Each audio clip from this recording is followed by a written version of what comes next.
Coming in at number 10, we have Homo gontingensis. We are starting off with an ancestor that might have had a smaller brain than most of our other predecessors, but it seemed that this creature was quite resourceful. Homo gontingensis was a species that seemed to have the ability to use fire. It's unknown how it learned this skill. Maybe it was passed down from generation to generation, like we do with driving or watching American Idol. The way that scientists are able to make this assumption is from charred bones that were found along with the fossils of Homo gontingensis. This means that this prehistoric man was cooking its meat before it ate it. Imagine you were the first guy to cook food. You bring a girl over for a date and you're like, hey, you want some charred meat? You are for sure getting a second date. However, it seems from this ancestor's teeth that meat wasn't often on the menu. They had large flat teeth which are commonly associated with herbivores. It also seemed that Homo gontingensis lived mostly in trees. It might have come down occasionally to hunt or forage for food, but outside of that, trees are where this creature loved to live. Coming in at number 9, we have Neanderthals. Of all the ancestors that had a shot at being number 1 over us or even coexisting with us, Neanderthals probably had the best shot. Now, just like every other ancient civilization or species, there has been a lot of debate as to where Neanderthals stand in the genetic lineup. Some say that they were a species of their own, and others say that they were a subspecies of Homo sapien. What can be agreed upon is that it seems that we all had the same main ancestor, which we evolved from about 800,000 years ago. There's also a lot of evidence that shows Neanderthals and humans interbred. There are some European people who have Neanderthal DNA, so in a way they live on in us, and they make the people who have that DNA stronger and balder. Apparently Neanderthal DNA can make you shorter, stockier, stronger, and balder. So there is some good and some bad that comes along with it. Coming in at number 8, we have Homo antecessor. These guys are old as hell. They might have been the oldest Homo sapien species in Western Europe. They were around when the first stone tools were ever being used. They must have been the coolest dudes in town. You have a group of dudes with the first spear ever. That would be like the first guy walking on the sun. It's thought that these ancestors walked the earth about 1.2 million years ago. The real estate market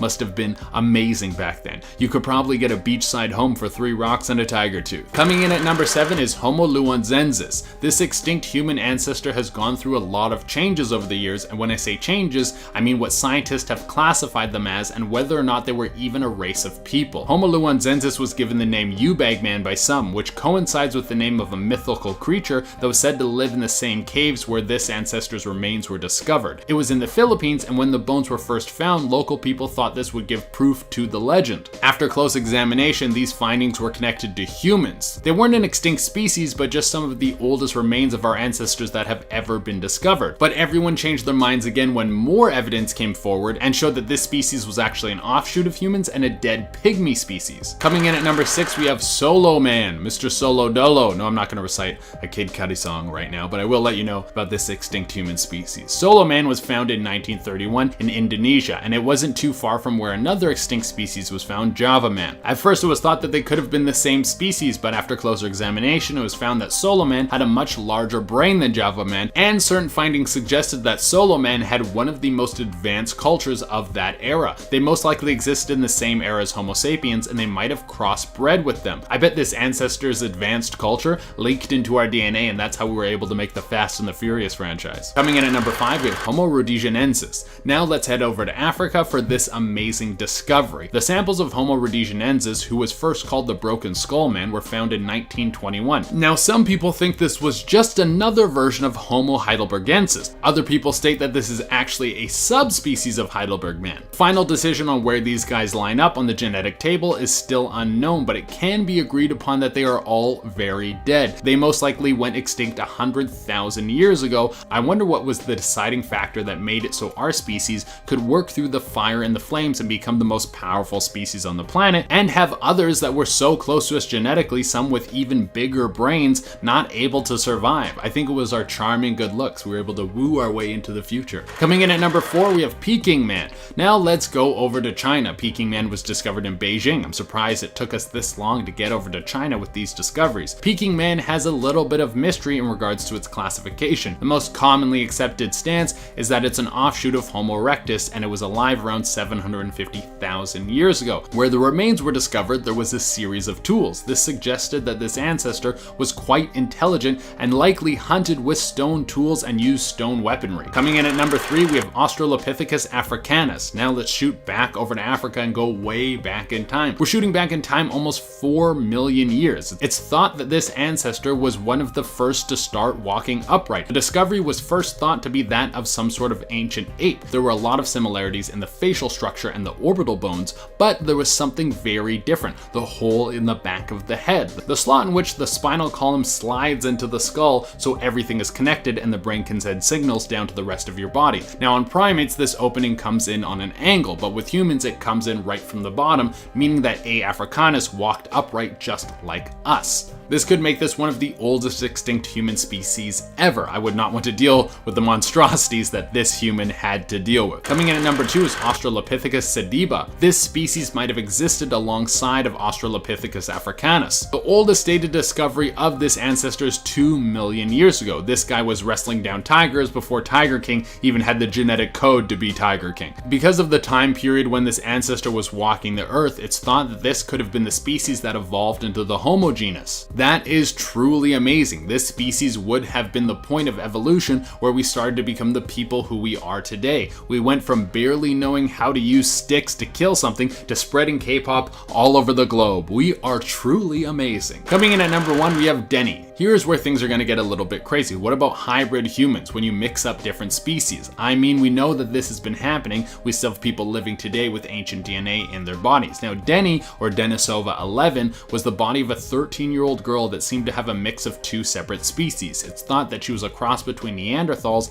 and Denisovians. It would seem that somehow both of Denny's parents were not of the same species, and this brings up a lot of questions as to how these 2 separate tribes of humans interacted. Was it normal for crossbreeding to take place, or was this just a one-time deal? Perhaps both of her parents were excommunicated from their separate tribes and then ran into each other. Or were Denisovians and Neanderthals always hanging out and chilling and doing cool stuff? Starting off this list, in our number 10 spot, we have Sahelanthropus chadensis. This species is one of the oldest known in the human family tree. We are starting right at the beginning. This species is said to have lived about 6 to 7 million years ago in West Central Africa. It is thought that they had the ability to walk upright, and this may have helped them diversify the habitats that they could live in. Although we only have cranial remains of this species, studies have shown that they likely had a mix of ape-like and human-like features. The ape-like features include a small brain, a sloping face, really prominent brow ridges, and an elongated skull. In terms of human-like features, it is said that they had smaller canine teeth, a shorter middle part of their face, and a spinal cord opening underneath the skull, which likely helped them to walk on 2 feet. It wasn't until 2001 when the remains of this species were discovered, making it quite a recent discovery. With this discovery came the knowledge that early humans were a bit more widespread at the time than we had originally believed. Coming in at number 9, we have Homo ergaster. Moving over to Africa now, there's a reason they call Africa the cradle of civilization. It seems that a lot of our ancestors have come from this place, and this is where a good chunk of Homo ergaster's remains were found. Homo ergaster was a transitional ancestor. It seemed to have a weaker bone structure compared to similar species. This would mean that Homo ergaster had started moving into a lifestyle that was less dominated by physical conflict. There's also a lot of evidence that showed Homo ergaster had a more advanced system of social interaction. I mean, they weren't sharing K-pop songs together, but they were gathering in large groups. Who knows what they could have been doing back then? I think it was probably beatbox battling. That's just my highly educated scientific opinion. You don't have to believe me, but I'm on part 3 of this series, so I think I would know. Coming in at number 8 is Homo surprenensis. This extinct species is extremely interesting because there's so little known about it. Most of the time when a new species is discovered, there's a series of fossils that can be traced back to the same specimen. Sometimes there's even stone tools and evidence as to what their social system looked like. But with this guy, there's none of that. We don't have any info of this old school dude because the only thing that we found was just one skull. It was discovered back in 1994, and since then there has been no discoveries that could be linked back to this guy. It's a lone ranger. Now, how could a skull be found and there be nothing else? Well, there's a good chance that this bad boy was killed by something, and then the skull was taken to another place and then just chucked on the ground after whatever was carrying it was done with it. It's kind of brutal, but back then skulls would have been ripped off of bodies all the time. It was the Stone Age, baby. People ripped your head off as a prank. Coming in at number 7, we have Homo sapien ildautu. This might be one of our closest known ancestors that has died off. This dude was walking around 160,000 years ago, and in terms of life on this planet, that's not that long ago. They would have walked upright, and it seemed that most of them lived in northern Africa. The remains of this ancestor were found in Ethiopia. It's unknown why this species wasn't able to make it into the future with us. One of the fossils discovered had the best preserved skull of any extinct human species, so we have been able to learn a lot about the size of this people's brain and their eating habits. The brain was pretty close to the same size as our own, and it seemed like most of our ancestors, it fed primarily on a vegetarian diet. Coming in at number 6, we have Kennewick Man. What makes the discovery of Kennewick Man so interesting is that he's not that old. Now, this means that he is most likely a direct descendant and not an extinct species, but I wanted to include him on the list because I thought it was super cool. Kennewick Man was found off the coast of the Kennewick River in Colombia and holds a lot of similarities to other Native American people. He has similar bone structure, and it's thought that he could have very similar DNA as well. When he was found, some information about his death was very fascinating. He didn't die from a tiger attack or old age. He had a spear lodged in his hip. That's a good way to die. So that means competing tribes in the area were duking it out over rule of land way back then, before we were even drawing lines about which nations belong to which people. It really makes you think about how long we've been fighting for, and how in some ways it's built into our DNA. Coming in number 5 are Australopithecus ramidus. These guys play a very important role in understanding where we come from. Better known as Artie, these are some of the oldest known fossils that can be related to humans. This dude was most likely still covered head to toe in hair like a chimp. Now we would think that is super gross, but back then it was quite stylish. You were warm and comfy all the time. It was like having a free snuggie. They walked the earth about 4.5 million years ago in northern Africa. It's thought that the largest grouping of them would be in present-day Ethiopia. Now, why is Artie so important to knowing more about our genome? Well, because Artie was around at a pivotal moment in our development. 4.5 million years ago was when we were going through a transfer period, when we were going from walking around like an ape to sometimes on 2 legs. The question is, why did we change? Coming in at number 4 with Paranthropus boyacei. Now let's get a little closer to the modern age. Not that close though. This long lost ancestor was around 1.4 million years ago and was found throughout northern Africa. It's thought that they could have been one of the most dominant versions of humanoid for nearly 1 million years. That's not that bad of a track record. Hopefully we can pull off something similar. Something quite interesting about this ancestor is the mouth, jaw, and teeth, because they were freaking huge compared to a lot of other primates of that time. It's thought that they had a high-fat diet that consisted of nuts and hard shells. That is how they got the nickname Nutcracker. This species would use its strong jaws to crack open nut cases that other creatures couldn't get to. Being able to get to high-calorie foods might be why this ancestor was able to be so dominant for so long. Coming in at number 3, we have Sahelanthropus chidensis. Now we are going back in time. This species is a common ancestor for both chimpanzees and humans. It's estimated that this beast walked the earth about 7 million years ago, and it was at this point where our 2 species split. It would have been 2 separate groups of primates breaking off that made our 2 separate species. I think we got the better deal out of this split. Now, why did our species do so much better than chimpanzees? Well, it could have been nutrition or crossbreeding with other ancient species, but the story is still yet to be told. Coming at number 2 is Australopithecus garhi. Alright, we're nearly at number 1, and this guy has locked down the number 2 spot because A. garhi was the first known pre-Homo species to use stone tools. That's absolutely incredible. It's thought that they were not primarily used for hunting or combat, but mostly for butchering meat that had already been killed. They most likely walked the earth 2.5 million years ago. They had huge jaws and heads, but brains that weren't much larger than any other Australopithecus that could have existed around that time. It seems that the females of these species were quite large, which could mean that the males and females were the same size. Coming in at number 1 is Australopithecus afarensis. Probably one of the best studied ancestors. The key to unlocking more knowledge about these dead species is fossils, and A. afarensis is one of the species that we have the most fossils of. Through modern discoveries, we have been able to determine that these males were much larger than the females, and there was most likely a constant battle for dominance between males. They competed for land land and mates. The females most likely gathered foods for their prehistoric tribes. It's fascinating what we have been able to discover, and when I say we, I mean people much smarter than me who can pronounce big science words. I'm just the messenger who read a few things on the internet. Coming in at number 10, we have Boskop Man. Boskop Man sounds like a cool dude. Boskop is the nickname you give your buddy who's always late but brings a ton of snacks for everyone. He's like a little bit of a mess but a really cool guy. You're like, hey Boskop, what's up, dude? But the Boskop Man that we're going to be talking about today was actually discovered in 1913 in Boskop, South Africa. Now there has been a little bit of controversy with this fossilized cool dude. At first, everyone was in agreement that this discovery was the remains of an ancient human species that has long since died off. But Boskop Man had a massive amount of cranial space. The sculpture chamber which held its brain was 30% larger than our own. Even though these dudes were prehistoric, they had some big old brains. Look at the big brain on Boskop Man. But decades later, new evidence suggested that Boskop Man was actually just an ancestor of modern humans and wasn't a fallen species at all. Since then, that has been the final consensus of Boskop Man's heritage, but if we want to go down the well of crazy conspiracy theories, some people think that Boskop Man's cranial space is evidence of alien-human hybrids. In our number 9 spot today, we have Aurorantogenesis. Also referred to as the Millennium Man, this species is another one of the earliest on the human family tree, and they are said to have lived about 6 million years ago. This species was discovered in 2001 by a team of French paleontologists who were searching in the Tunjan Hills region of central Kenya. Here they found over a dozen fossils that belonged to the early humans of this time period.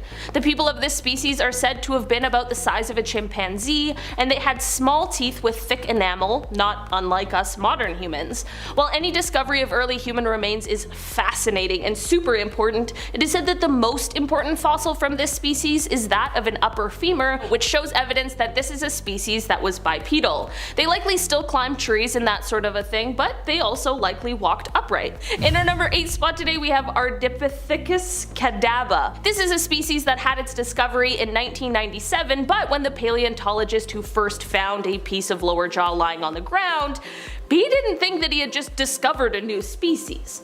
After 10 more specimens were found, however, it was safe to say that a new early human ancestor had been identified. The remains, which included this jaw as well as hand and foot bones, partial arm bones, and a collarbone, were dated back to about 5.6 to 5.8 million years ago. The toe bones showed us that this species walked on 2 feet, and the fossils of other animals found in the area where these early human remains were found showed that they lived in a mix of woodlands and grasslands. Because we have jaw remains, we have been able to conclude that they likely ate a variety of fibrous foods. Their back teeth were larger than a chimpanzee's, but their front teeth were more narrow. In our number 7 spot today, we have Ardipithecus ramidus. This is a species that was first reported in 1994, but in 2009, scientists announced that there had been a partial skeleton found. The remains were given the nickname Ardi, and they showed some interesting evidence when it came to trying to determine how this species walked. The foot bones in the skeleton are said to, quote, indicate a divergent large toe combined with a rigid foot. Apparently, this means that we are kind of unsure exactly how they might have walked, but with a pelvis reconstructed from crushed remains that were found, experts found adaptations that would allow both tree climbing as well as bipedal activities. Ardi's remains were discovered alongside other animal remains that showed she lived in a more wooded environment, which showed us that early human species started walking on 2 feet for reasons other than because they lived in open grassy areas. In our number 6 spot today, we have Homo gottingensis. This is an early human species that is said to have quite large teeth, which help them chew up their heavy plant diet. This species is said to have still had quite small brains, but that they also likely produced stone tools and that they may have even made fires, as there is evidence of burnt animal bones alongside their remains that have been found. This species wasn't the tallest of the early humans, standing at about 3 feet tall. This species walked upright on 2 feet, but experts have said that they likely spent a significant amount of time in the trees. Researchers believe that this species lacked speech and language skills, and because of their anatomy and their geological age, At this point in time, experts think that while we, as modern humans, are a close relative of this species, we are not a direct ancestor. In our number 5 spot today we have Homo ergaster. This is a species that has caused quite a controversy in the scientific world. Some experts out there believe that this species should be combined into the species of H. erectus that we spoke about on part 1 of this series, but not everyone is on board with this idea. This is still a dispute that is ongoing with those who are responsible for classifying these sorts of things, but as of right now they are still their own classification with a name that roughly translates to working man. This name comes from the more advanced tools this species used in comparison to some of the older ancestors. Fossils found from this species are said to date back somewhere between 1.7 to 1.4 million years ago, but it is noted that they may have lived for a longer time than this. Some of the features that separate this species from others of their time are their longer legs, their larger body mass, their smaller jaws and teeth, which shows a change in diet, and just different body proportions in general. Some researchers believe that this species might be the earliest true representative of the genus Homo, which is the one that we belong to. In our number 4 spot today we have Homo capranensis. So this species is a tricky one. Basically, we aren't entirely sure about this group yet. This is actually a proposed name for a human species that is only known from one single specimen that was found. Found in 1994, this discovery came in the form of a skull cap and was found in Italy by an Italian archaeologist named Italo Bedettu. The features found on this bone are sort of in the middle between some of the other more well-known early human species. The remains were nicknamed the Caprano Man after a nearby town, and the remains were dated back to somewhere from 500,000 to 350,000 years ago. Hopefully with more research, maybe we can find other similar remains and learn more about this really mysterious species. In our number 3 spot today we have Homo rhodensiensis. This is a species that was discovered when researchers found the cranium of a member of the species in a lead and zinc mine located in what is now Zambia. This skull was found in 1921 by a man named Tom Zwigler, who was a Swiss miner actually.